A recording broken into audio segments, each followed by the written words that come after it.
સુરતમાં વ્યાજખોરોના દૂષણ સામે સુરત પોલીસ દ્વારા અલગ અલગ પોલીસ મથક હદ વિસ્તારમાં લોક દરબારનું આયોજન કરવામાં આવે છે।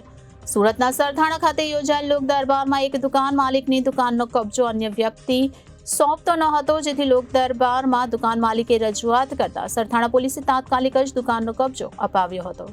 વ્યાજખોરોનો ત્રાસ સતત ને સતત વધી રહ્યો છે, તેવામાં વ્યાજના ખપ્પરમાં હોમાયેલા લોકોને ઉગારવા માટે સુરત પોલીસ લોક દરબારનું આયોજન કરે છે। સુરત શહેરના અલગ અલગ પોલીસ મથક હદ વિસ્તારમાં આ લોક દરબારનું આયોજન કરવામાં આવે છે, જેમાં સુરત પોલીસ કમિશનર સાથે એસીપી, ડીસીપી અને અનેક પોલીસ મથકના પીઆઈ સહિતનો સ્ટાફ લોક દરબારમાં હાજર હોય છે। જે તે પોલીસ મથકમાં લોક દરબાર હોય તે વિસ્તારના લોકો તેમને મૂંઝવતા પ્રશ્ન સીધા જ પોલીસ કમિશનરને કહી શકે તે માટે થઈને આ લોક દરબારનું આયોજન કરવામાં આવે છે, જેના થકી અત્યાર સુધી અનેક લોકોને પોતાની ચીજ વસ્તુ પોલીસે પરત અપાવી છે અથવા તો મોટામાં મોટી મુશ્કેલીમાંથી પણ પોલીસે અનેક લોકોને ઉગાર્યા છે। ત્યારે આવી જ ઘટના સુરતના સરથાણા વિસ્તારમાં યોજાયેલા લોક દરબારમાં જોવા મળી હતી। લોક દરબારમાં એક વ્યક્તિ સુરત પોલીસ કમિશનર પાસે આવી અને એકાએક જ રડવા લાગ્યા હતા। પોલીસ કમિશનરે તેમને પૂછતા તેમને પોતાની આપવીતી જણાવી હતી અને કહ્યું હતું કે થોડા મહિનાઓ પહેલા તેમણે પોતાની તમામ પૂંજી એકઠી કરી એક દુકાન લીધી હતી। દુકાન લીધી ત્યારે એક વ્યક્તિ તેમાં દુકાન ચલાવતો હતો। જ્યારે દુકાન લીધી ત્યારે દુકાન ખાલી કરવાનો 3 મહિનાનો વાયદો આપ્યો હતો, પરંતુ 5 મહિના ઉપર થઈ ગયા છતાં દુકાન ચાલક દુકાન ખાલી કરતો ન હતો અને દુકાન માલિકને મન ફાવે તેવા જવાબ આપતો હતો, જેથી દુકાન માલિક ખૂબ હેરાન પરેશાન થઈ ગયા હતા। એટલું જ નહીં, દુકાને ચલાવનાર વ્યક્તિ ભાડું પણ આપતો ન હતો, જેથી દુકાન માલિકે સુરત પોલીસ કમિશનરને સમગ્ર વાત જણાવતા અનુપમસિંહ ગેહલોત દ્વારા સરથાણા પોલીસને સમગ્ર મામલે જાણકારી આપી હતી અને તેનું નિરાકરણ લાવવા માટે આદેશ આપવામાં આવ્યા હતા, જેથી સરથાણા પોલીસ તાત્કાલિક કામગીરીમાં જોડાઈ ગઈ હતી અને 3 દિવસમાં જ આ વ્યક્તિની દુકાન ખાલી કરાવી તેમનો કબજો પરત આપ્યો હતો। દુકાનનો કબજો દુકાન માલિકને મળી જતા તેમને સુરત પોલીસ કમિશનર તેમજ સરથાણા પોલીસ ઇન્સ્પેક્ટરનો આભાર માન્યો હતો। મહત્વનું છે કે લોકોને પડતી મુશ્કેલી માટે જ લોક દરબારનું આયોજન કરવામાં આવે છે, ત્યારે આ પ્રકારના લોકોના થઈ રહેલા કામ જ લોક દરબારને સાચા અર્થમાં સફળ સાબિત કરાવે છે।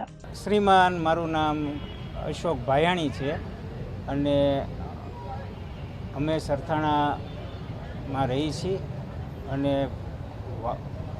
રોયલ ટાઉનશીપમાં અમારી દુકાન છે અને અમે 10 વર્ષથી અકાવીએ છીએ ને બાજુમાં અમે લીધેલી હતી।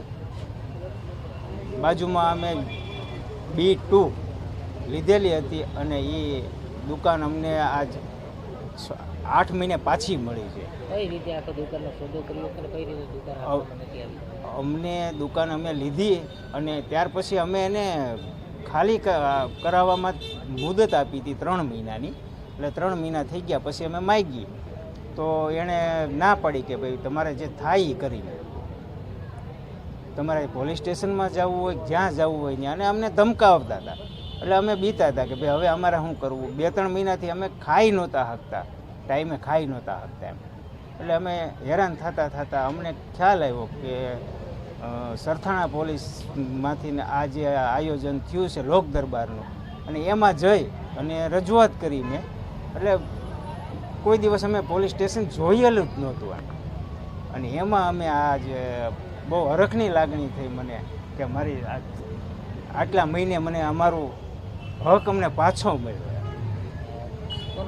અને સીપી સાહેબ, ગેહલોત સાહેબ અને આપણે ઝાલા મેડમ અને સરથાણા પોલીસ સ્ટાફનો પૂરેપૂરો આભારી છું કે અમને ન્યાય મળ્યો। કેટલા દિવસમાં તમને તમારી દુકાન 3 જ દિવસની અંદર અમને આ રજૂઆત કર્યા પછી 3 જ દિવસની અંદર અમને અમારી દુકાન અમને પાછી મળી। કેવી લાગણી અનુભવો? અરે ખૂબ લાગણી અનુભવું છું કે પોલીસ સ્ટાફ અમારા માટે ભગવાન છે, એવી લાગણી અનુભવું છું। તારીખ 30/7/2024ના રોજ ઝોન 1 દ્વારા આયોજિત લોક દરબારમાં જે સરથાણા પોસ્ટે હદ ખાતે રાખવામાં આવેલ, જે લોક દરબારમાં પોલીસ કમિશનર શ્રી અનુપમસિંહ ગેહલોત સાહેબ તથા સેક્ટર 1 વાબંગ જમીર સાહેબ તથા ડીસીપી ઝોન ભક્તિબા ડાભી સાહેબ નાઓ પણ ઉપસ્થિત હતા।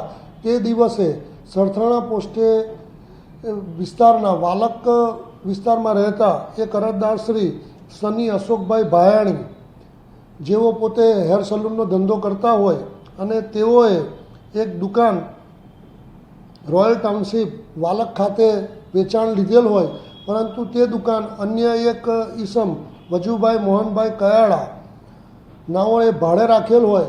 અરજદાર તેઓ પાસે અવારનવાર જઈ અને દુકાન પોતે વેચાણ લીધેલ છે અને ખાલી કરી દેજો તેવું જણાવતા સામાવાળા ખાલી કરતા ન હતા. જે અનુસંધાને અરજદારશ્રીએ લોક દરબારમાં માનનીય કમિશનર સાહેબને રજૂઆત કરેલી.